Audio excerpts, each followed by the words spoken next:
113일 동안 마태복음을 연구를 했습니다.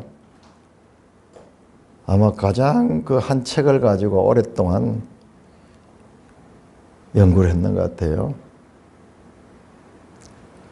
책을 아주 두꺼운 책 2권을 텍스트로 놓고 또 필요한 책들 쭉 이렇게 봤는데 이제 눈이 이제 점점 이제 나빠지니까는 눈이 아파요. 눈이 아플 정도로 그렇게 보고 찾았습니다. 무슨 평범한 복음서 한 권을 가지고 그렇게 오래 볼 게 뭐가 있느냐? 좀 지나친 게 아니냐? 그렇게 말할 분들이 혹시 있다면 그분들은 성경이 어떤 책인지 아직 모르는, 아마 제가 과거 같으면 그렇게 했을지는 몰라요. 특별히 마태복음 같은 건 아주 쉬운 책인데 이제 우리가 다음에 공부할 로마서 같은 거 이런 거는 좀 어렵지만은 마태복음 같은 거 읽으면 다 알 수 있는 건데 뭘 그걸 가지고 그렇게 깊이 볼 게 뭐가 있느냐, 그렇게 생각할 분들은 마태복음이 어떤 책인가를 잘 모릅니다. 저는 이번에 느꼈던 것이요, 우리가 늘 사도 바울을 대단하게 생각하고 그다음에 사도 요한, 참 성경 저자 가운데서 참 위대한 인물들이다 그렇게 생각하는데 그분들을 뛰어넘는 복음서의 저자가 마태예요. 그러니까는 우리가 알고 보면은 다 그렇게 중요한 거예요. 다 요한복음을 할 때는 요한복음이 중요하고 다 그렇게 중요한데 마태가 과연 그렇게 깊은 내용이 있을까? 그냥 예수님이 태어나고 그 다음에 사시다가 죽으시는 예수님의 일생을 그냥 이야기체로 기록한 책이 아닌가 그렇게 생각하는데요. 그것은 껍질만 보는 것입니다. 자, 오늘 우리가 읽었던 말씀 가운데 제일 마지막 절에 19절에 보니까는 그러므로 너희는 가서 모든 민족을 제자로 삼아 아버지와 아들과 성령의 이름으로 세를 베풀라. 자, 모든 민족을 제자로 삼아라. 그렇게 모든 민족. 마태복음은요, 앞에 나오는 내용 보면 철저하게 유대인이에요. 유대인 중심적입니다. 그 예수님도 나는 이스라엘에 잃어버린 양들을 찾으러 왔다. 그리고 제자들을 보내면서도 유대인들에게 가라. 이방인들에게, 사마리아나 이방인들이 가지 마라. 유대인들 가라. 철저하게 그렇게 이야기하십니다. 그리고 시작도 1장 1절의 족보가 아브라함과 다윗의 자손 예수 그랬죠. 아브라함, 다윗, 유대인이에요. 유대인. 아브라함은 유대인의 조상, 다윗은 유대인의 가장 유명한 왕. 출발은 유대인이고 내용도 전부 유대인들의 단어예요. 유대인들. 예수님을 십자가에 못 박을 때 유대인의 왕이라고 하고, 그런데 끝은 모든 민족, 열방으로 끝이 나고 있어요. 너무 놀랍죠? 그냥 기록으로 되어 있기 때문에 뭐 그런 모양이다. 그러나 이것을 깊이 생각해 보면 이 처음과 끝 자체다 어마어마한 메시지가 있는 거예요.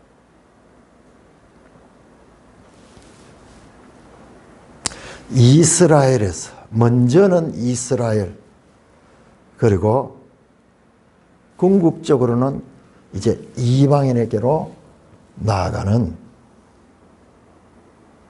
그러니까 구약에서 신약으로, 신약 성경의 첫 번째 책이 마태복음이라는 게 너무나 합당한 거예요. 우리는 성경을 하나님의 말씀으로 믿고 성경대로 신앙하는 것이 우리 기독교 신앙의 기본 원리입니다. 그런데 우리가 성경에 대한 불신이 있거나 성경에 대해서 우리가 좀 의문을 가지게 되면 우리 신앙이 자랄 수가 없어요. 그런데 이 성경을 한번 깊이 연구를 해보니까 이 성경은 하나님 말씀일 수밖에 없다. 그리고 순서 가운데도 마태복음이 신약 성경에 제일 먼저 올 수밖에 없다. 보세요. 유대인에서 끝은 이방인에게로, 모든 민족에게로. 구약은 유대인의 사실은 구약이 아니에요. 사실은 모세부터 시작해서 이 예수 세례 요한까지는 아브라함 때도 이미 하나님은 모든 민족을 품에 가지고 계셨어요. 그러나 그 모든 민족에 가기 이전에 먼저 이스라엘을 통하여서 하나님이 역사를 하고 그리고 유대인을 가기로 하나님은 이미 작정이 되어 있어요. 출애굽기 19장 시내산 언약을 맺을 때 이미 그 말씀이 나와요. 세계가 다 내게 속하였다. 너희는 제사장 나라다. 이스라엘은 제사장 나라. 제사장은 자기만 위한 게 아니에요. 제사장은 백성을 위한 거예요. 나라 전체가 이스라엘 전체가 제사장 나라이기 때문에 제사장 나라는 온 열방을 다 품고 있는 거예요.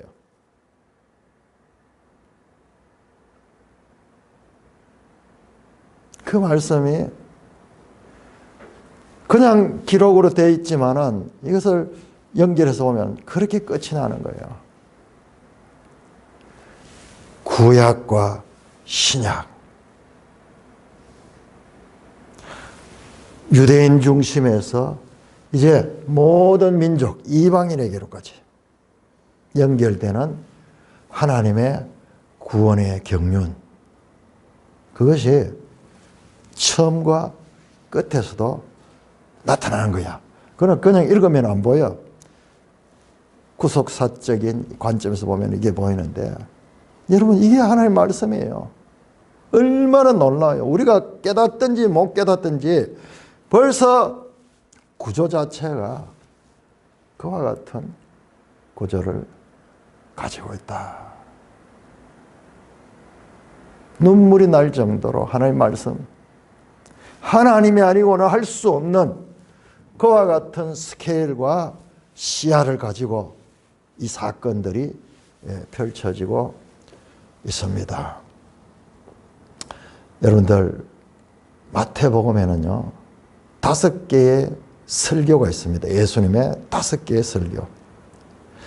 사실상 예수님 말씀은 훨씬 더 많이 있지만 제자들에게 직접 가르치면서 하신 말씀이 5개가 있다는 거예요. 그런데 그것은 표시가 딱 나요. 표시가 딱 나도록 그리 돼서 5장에서 7장까지 산상설교, 두 번째 10장에서 무슨 설교냐? 제자들을 파송하면서 설교하는 내용이 나오고, 그 다음에 세 번째 13장은 천국 비유에 관한 그 설교.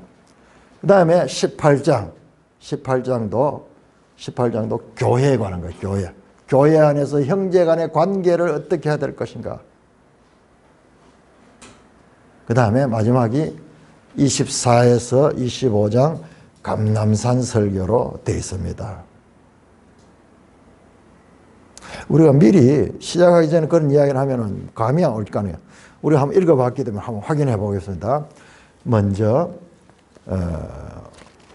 7장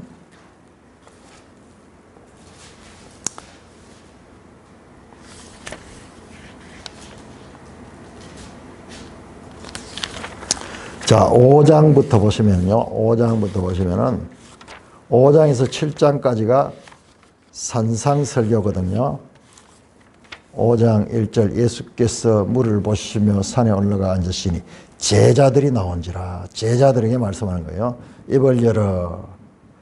심령이 가난한 자는 복이 있다. 이러면서 이제 팔복을 선포하면서 이제 산상설교가 시작이 됩니다. 7장 28절 같이 읽겠습니다. 7장 28절 시작. 예수께서 이 말씀을 마치심에 무리들이 그의 가르치심에 놀랐다. 예수께서 이 말씀을 마치심에 그러면서 이 5개의 설교에는 반드시 끝을 이렇게 나옵니다. 이 말씀을 마치심에 그렇게 표시를 하고 있습니다. 자, 10장 한번 열어보세요. 10장.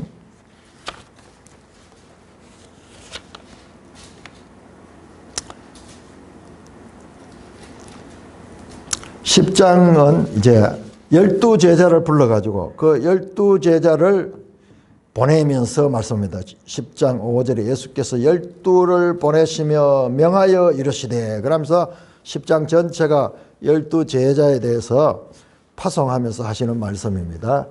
자, 그래서 10장 33절까지 쭉 이 설교가 이어집니다. 이어지면서 33절 아니고 42절까지 이어집니다. 42절까지 예수님의 제자들에 대한 설교입니다. 두 번째 설교. 자, 42절까지 마치고 11장 1절 보죠. 11장 1절 같이 읽습니다. 시작. 예수께서 12제자에게 명하기를 마치시고 딱 이렇게 표시를 해놨어요. 12제자에게 명하기를 마치셨다. 자, 13장 한번 13장 유명한 천국 비유에 관한 설교죠. 그래서 여기에 많은 비유가 나옵니다. 씨 뿌리는 비유, 그 다음에 이 좋은 진주 비유, 그 다음에 고기 비유 쭉 나오죠. 이 13장 52절까지가 설교입니다. 13장 설교. 예수께서 이르시되 그러므로 천국에 대자된 서기관마다 마치 새것가의 것을 그 곳가서 내오는 집주인 같다. 이 말씀이요. 너무너무 놀라운 말씀이에요. 52절 이 말씀이 이게 이제 우리가 로마서를 공부하게 되면 사도 바울이 하는 역할이 이것이에요. 애것과 새것, 애것과 새것을 꺼내가지고 그것을 가르치는 거예요. 가르치는 겁니다. 자, 그렇게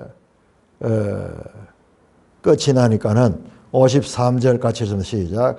예수께서 이 모든 비유를 마치신 후에 딱 이렇게 표시는 이 말씀을 마쳤다. 비유를 마쳤다. 자, 18장을 보세요. 18장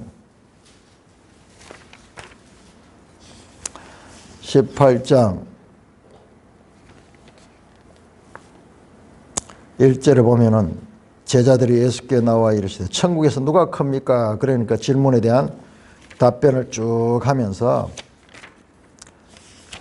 여기 교회에 대한 이야기입니다. 교회 가운데 형제가 죄를 지으면은 어떻게 해야 됩니까? 용서해 주라. 첫째, 몇 번을 용서해 줘야 됩니까? 첫째, 개인적으로 가서 이야기하고 안 되면은 동료하고 같이 가서 이야기하고 안 되면 나중에 교회가 권고하라. 그리고 용서하라는 거야. 끝까지 용서하라. 그 가르침을 하고 그 다음에 19장 1절 보세요. 이제 이 말씀이 끝난 후에 19장 같이 읽습니다. 시작. 예수께서 이 말씀을 마치시고 딱 이렇게 표시해놨어요. 딴 말씀에는 이런 게 없어요.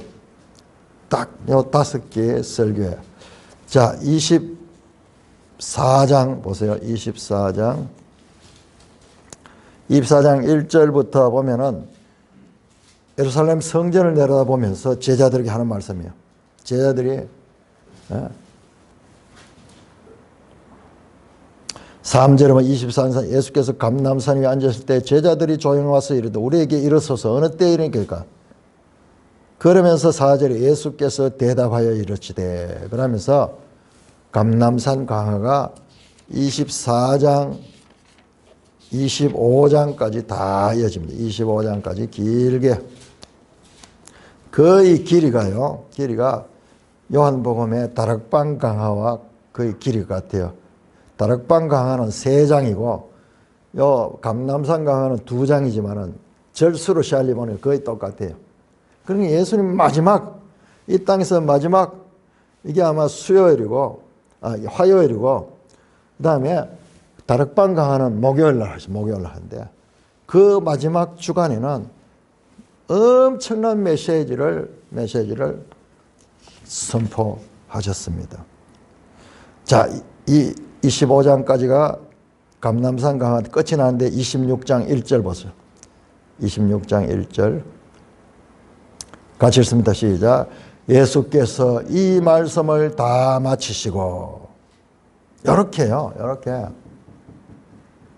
5개의 설교가 마태복음 안에 들어있다. 왜 5개인가? 왜 5가지 설교인가? 구약의 모든 기초는요, 모세오경, 토라입니다, 토라. 이제 신약에 들어오면서 이 마태복음은 예수님의 5가지의 설교를 통해 가지고 이제 신약을 여는 거예요. 예수님은 누군가 모세보다 더 큰 자고 새 모세로서 이제 새 언약의 모세는 옛 언약의 중재자였죠. 하나님과 백성 사이에 옛 언약을 맺게 하는 중개자였지만은 예수님은 새 언약의 중보자로 오셨다는 것을 암시하고 있는 거예요. 이게 성경이에요. 이건 자세하게 보면서 이걸 찾아보지 않으면 그냥 넘어가는 거예요. 이렇게 놀랍게도 놀라운 그와 같은 구조를 가지고 엄격하게 이 말씀이 기록이 되어 있다는 것을 발견하게 됩니다. 이번에 이 마태복음을 보면서 우리가 함께 나눌 수 있던 것 가운데 아주 중요한 것이 뭐냐? 마태복음과 히브리서의 연속성. 히브리서와 마태복음이 너무나 연결되고 있다는 것을 우리가 발견해요. 히브리서는 우리 신약 성경 가운데서 둘째가라면 서러울 정도로 어려운 책으로 그렇게 알고 있는데, 근데 그 히브리서와 마태복음이 연결되고 난 다음에 보니까는 히브리서 아주 쉬워요. 자, 히브리서의 가장 중요한 히브리서의 역할이 뭐냐 하면은 모형론이에요. 모형론.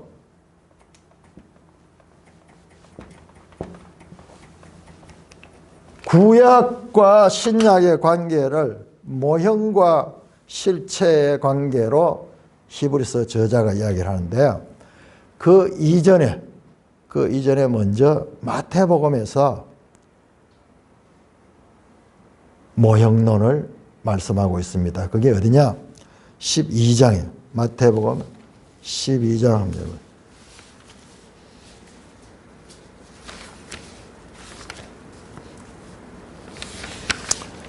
마태복음 12장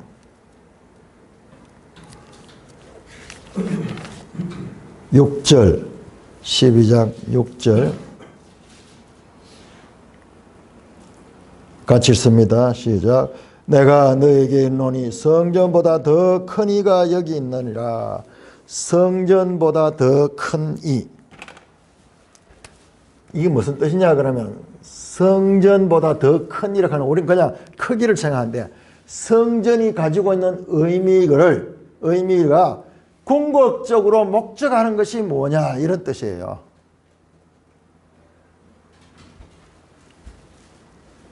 자, 그 다음에 12장 41절 보세요. 41절 12장 41절 12장 기네요. 12장 41절 심판 때 니느웨 사람들이 일어나 이 세대 사람을 정죄하니 그들이 요나의 전도를 듣고도 해가 요나보다 더 큰 이가 여기 있다. 요나 더 큰 이. 궁극적인, 이것은 하나님의 모형이고 실제가 있다, 실체가 있다. 그와 같은 거예요. 그 다음에 42절을 보면 솔로몬보다 더 큰 이가 있다.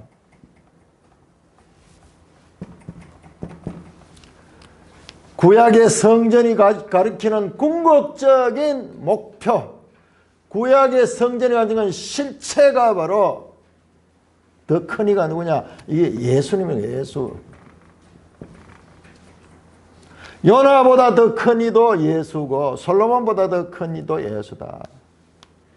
구약에 나오는 성전 이야기들, 거기 제사 드리고 성전은 하나님이 임재하는 것이고 이와 같은 모든 것들, 그리고 성전에서 제사를 드리고 성전의 이 성소와 지성소를 구분하고 이 모든 성전 제도의 궁극적인 목적은 예수 그리스도라고. 선지자 요나가 저 아수르로 가서 복음을 전했는데 그때 이 요나의 말을 듣고 아수르 사람들이 회개했습니다. 그런데 요나가 물고기 뱃속에 3일 동안 있었는데 예수님도 마찬가지 요나처럼 무덤에 3일 동안 어둠 가운데서 있다가 요나가 물고기 뱃속에서 나왔듯이 예수님도 부활하셨고, 그리고 요나가 복음을 전했듯이 예수님도 복음을 전했다. 솔로몬은 이스라엘 왕으로서 아주 위대한 왕이고 지혜의 왕이고, 그래서 저 멀리서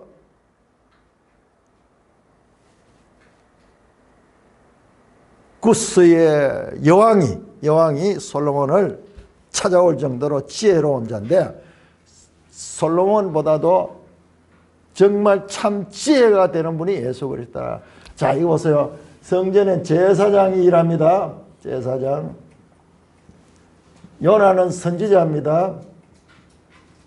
솔로몬은 왕입니다. 여러분 구약의 메시아는 이 세 종류, 왕과 선지자와 제사장이 바로 메시아예요. 메시아. 기름을 부음을 받는 자예요. 이 사람들에게는 기름 부음을 받아서 임직합니다. 이 전체보다도 더 큰 이가 바로 예수 그리스도로 합니다.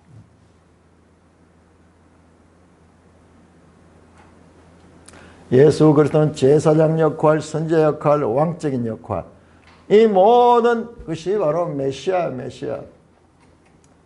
기름 부음을 받은 자다.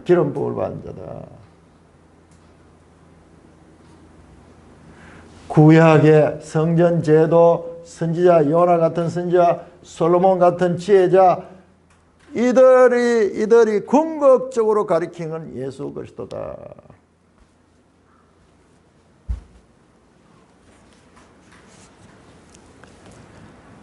히브리서가 바로 그 이야기를 하는 책이에요. 우리 히브리서 한번 찾아보겠습니다. 자, 이렇게 보면 이 어려운 히브리서가 쉽게 다 해결이 돼버려요. 자, 히브리서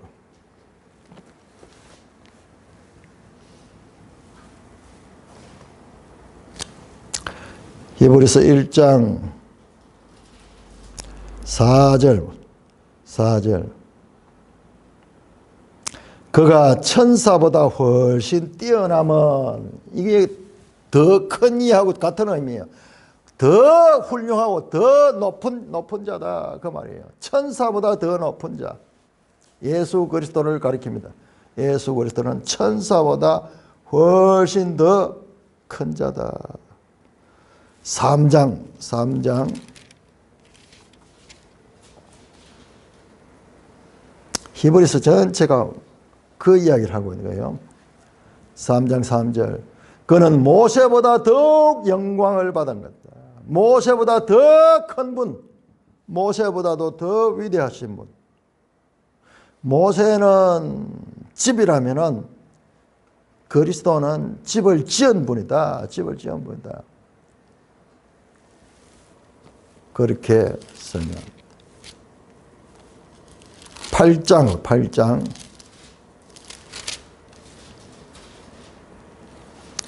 8장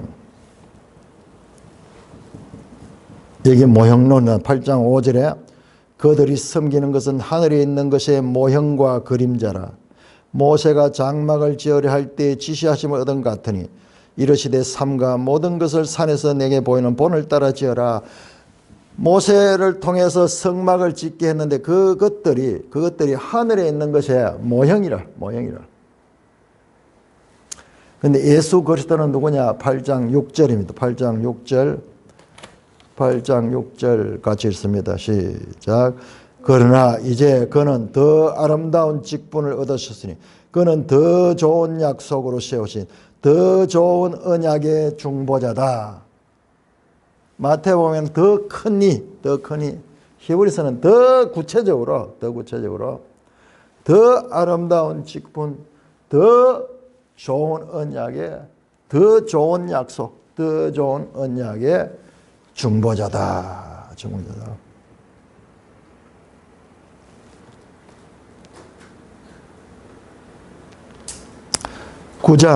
9장 11절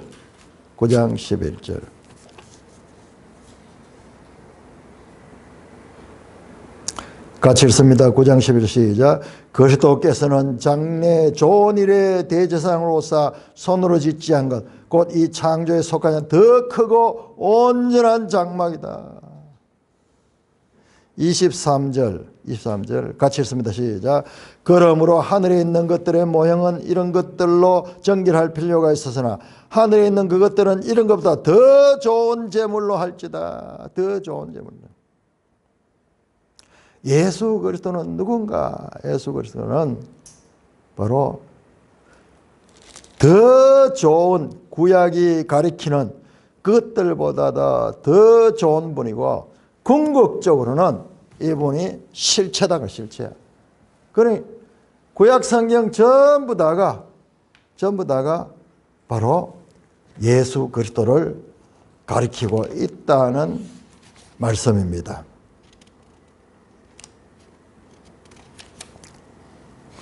예수님께서 모든 것들을 구약의 모든 것들이 바로 예수 그리스도 안에서 성취된다고 말씀하고 있습니다.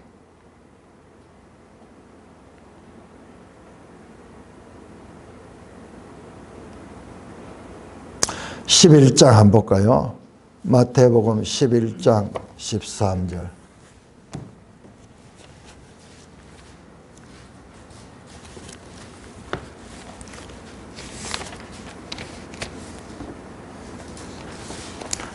(11장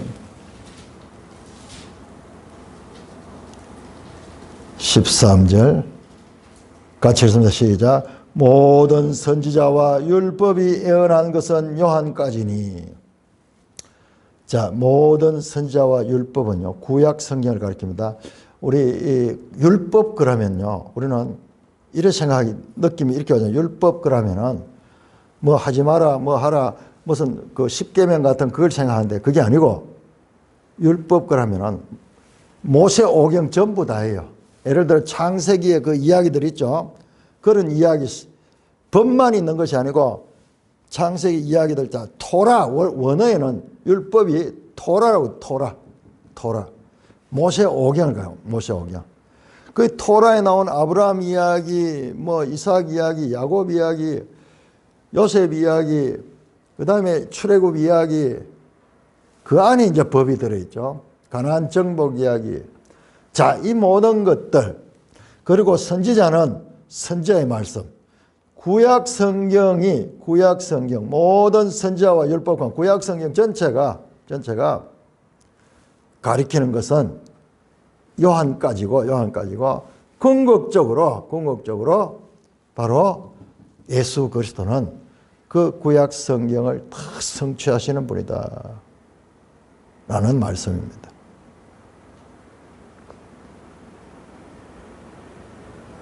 그래서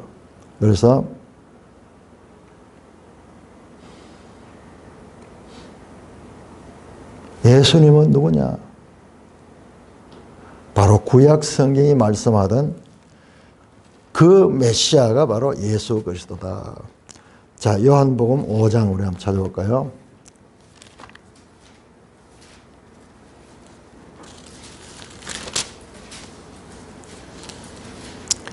요한복음 5장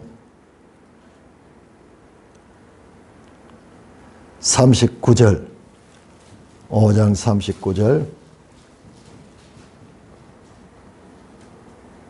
같이 읽습니다. 시작. 너희가 성경에서 영생을 얻는 줄 생각하고 성경을 연구하거니와 이 성경이 곧 내게 대하여 증언하는 것이니라. 같은 말씀이잖아요. 성경, 여기서 성경, 구약 성경, 구약 성경은 저 아브라함 이야기, 아니 저 에덴의 여자의 후손 이야기부터 시작해서 전 이스라엘의 멸망 이야기까지도 다 예수 그리스도에 대해서 말씀하고 있는 것이다. 그래서 마태에서 계속 구약 성경을 인용해가 이는 성경을 이루려 함이라, 이는 성경을 성취하려 합니다, 이는 성경을 이루려 합니다. 이게 10번 나와요. 10번. 철저하게 구약 성경을 통해서 예수 그리스도를 해석하는 이와 같은 것이 마태복음이 하는 역할이다.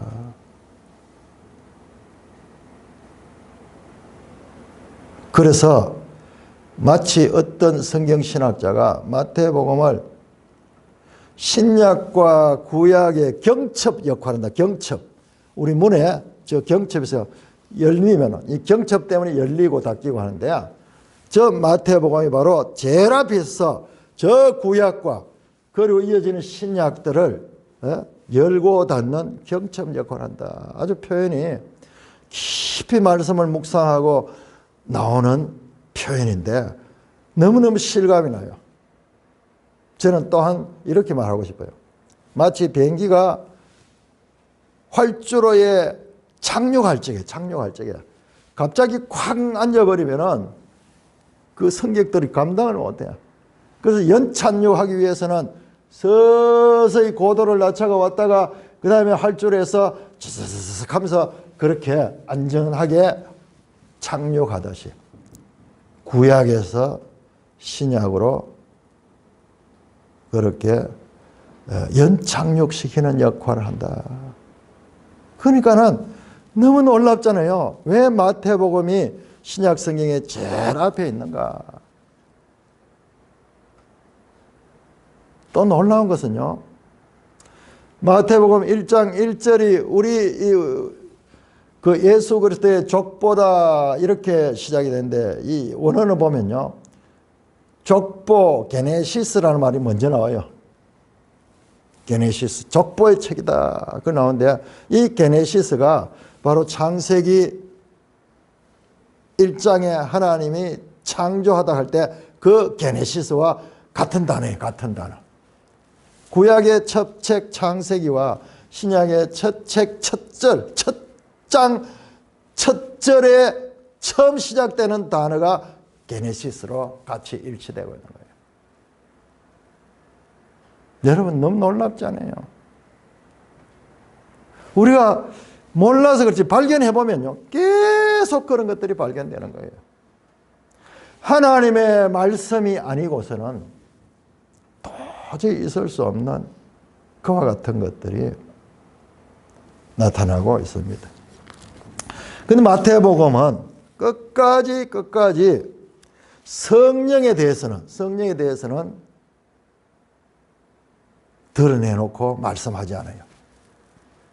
그 유명한 7장 11절에서 좋은 것을 주지 않겠냐 그러면서 성령을 바로 성령이라고 해야지, 그냥 좋은 것이라고 그냥 마치 그 앞에다 뭐를 갈아놨듯이 그렇게 표현했는데, 여러분 그 성령이요, 그 성령이 오늘 우리 읽었던 28장 19절에 아버지와 아들과 성령의 이름으로 세례를 주고 성령의 이름이 탁 등장합니다. 마태복음에서 성령을 강조하지 않은 것이 아니라 절제하고 있다. 제가 이번 주일에는 삼위일체 이게요, 우리가 삼위일체하는 말이 처음 등장하는 게 바로 이 28장 19절이에요. 그러니까 한번 생각해 보세요. 기독교는 뭐냐 그러면 기독교는 삼위일체 하나님을 믿는 신앙이에요. 구약에서는 그것이 그냥 하나님 한 분이신 아버지 하나님만 알았지만은 그러나 신약은 삼위일체 하나님을 믿는 거예요. 그것도 얼마나 놀라워요. 신약의 신앙의 대상을 마지막에서 탁 선포하고 있는 것입니다. 그 대신 요한복음에서는 그 다락방 강화를 통해서 성령에 대해서 자세하게 설명하고 있죠. 그러면서도 자, 요한복음과 이 마태복음의 예수님에 대한 관점. 자, 우리 18장, 우리 한번 마태복음 18장.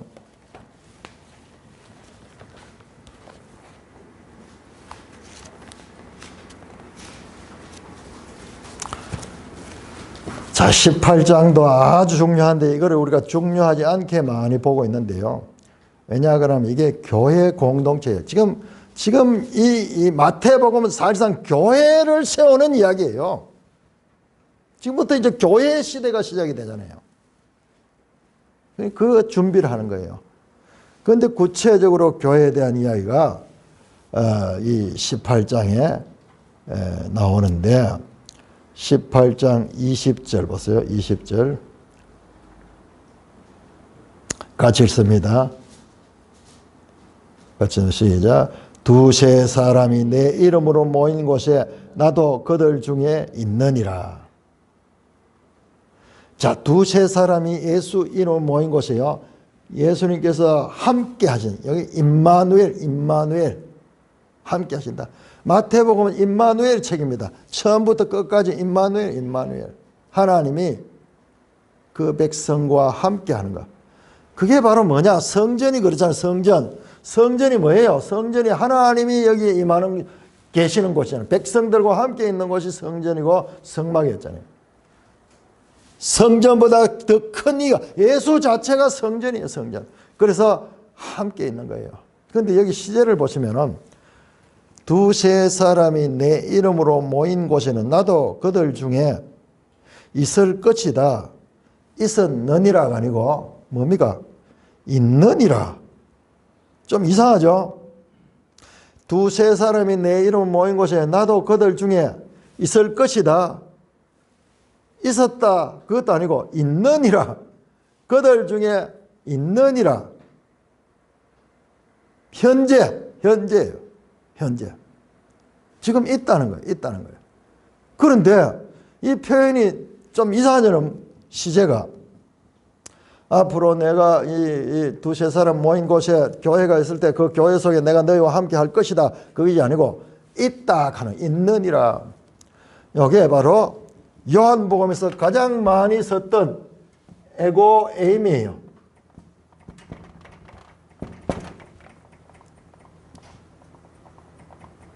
현재인데 그냥 현재가 아니고 하나님의 현재. 하나님은 시간에 갇히는 분이 아닙니다. 하나님은 영원. 하나님 앞에서는 영원한 현재밖에 없어. 우리는 과거, 현재, 미래지만은 그러니 여기에서 우리하고 하나님과의 이 질적인 차이입니다. 영원한 현재라. 아브라함과 이삭과 야곱의 하나님. 죽은 자의 하나님이 아니고 살아있는 자의 하나님입니다. 알파와 오메가 되신 하나님. 처음과 나중 되신 하나님. 그게 전부 하나님의 영원성, 우리하고 다른 차원의 시간에 속한 분을 나타내는 거예요. 그래서 내 이름 모인 곳에 나도 그들 중에 있느니라. 자, 요한복음 8장 한번 찾아요. 요한복음 8장. 요한복음과 마태복음은 역할이 다르면서도 그리고 동일한 예수 그리스도를 가리키고 있는데요. 자, 요한복음 8장 58절. 이 배경을 보면은 예수님께서 8장 58절 예수께서 이르시되 진실로 진실로 내가 너희에게 아브라함이 나기 전부터 내가 있느니라. 여기도 보세요. 예수님이 지금인데 아브라함은 그들의 가장 조상인데 2000년 전에 그 조상인데 근데 예수님이 자기 자신을 말할 때 내가 아브라함이 나기 전부터 내가 있었다 그래요. 아브라함보다도 내가 더 먼저 어떻게 있느니라 돼. 있느니라. 여기에 에고에임이에요. 에고에임이. 현재. 아니 아브라함보다 더 있으면 과거 중에서도 과거 아니에요. 저 먼 과거잖아요. 이게 에고에임이에요. 그래서 예수님은 자신을 영원한 현재를 사는 하나님이심을 간접적으로 나타내고 있기도 한 것입니다.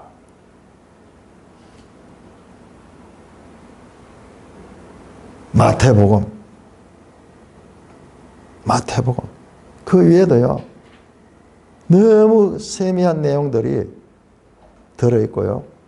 계속 이는 성경을 이루려 하심이라. 이는 성경을 이루려 하심이라. 이는 성경을 이루려 하죠. 10번 딱 나오는데요.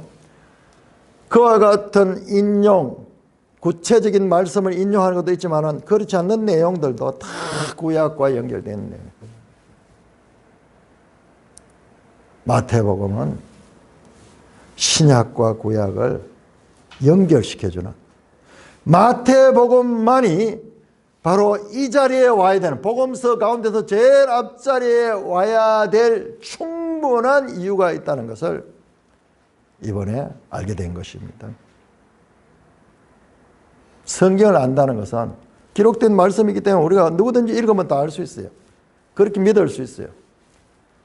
그러나 믿고 난 다음에 더 자세하게 성경을 알아가는 것. 이것이 우리가 성경을 아는 것이 됩니다. 하나님의 말씀이 서로 책과 책들 간의 유기적인 관계, 구약과 신약의 연속성과 신약 안에서도 마태복음과 요한복음과의 서로 역할 이런 것들이 엄격하게 그리고 너무나 유기적으로 그 역할들을 하고 있다는 것을 113일 동안 성경을 연구하고 발견한 것인데 특별히 아까 봤던 그 히브리서 내용이 얼마나 어려운 건데 그러나 이런 관점을 딱 가지고 딱 보면 하나도 어려운 게 아니고 전부 그 이야기 예수 그리스도가 누군가 구약의 이 모든 것들을 성취하러 오신 분이다. 그 말씀을 하고 있는 책이다.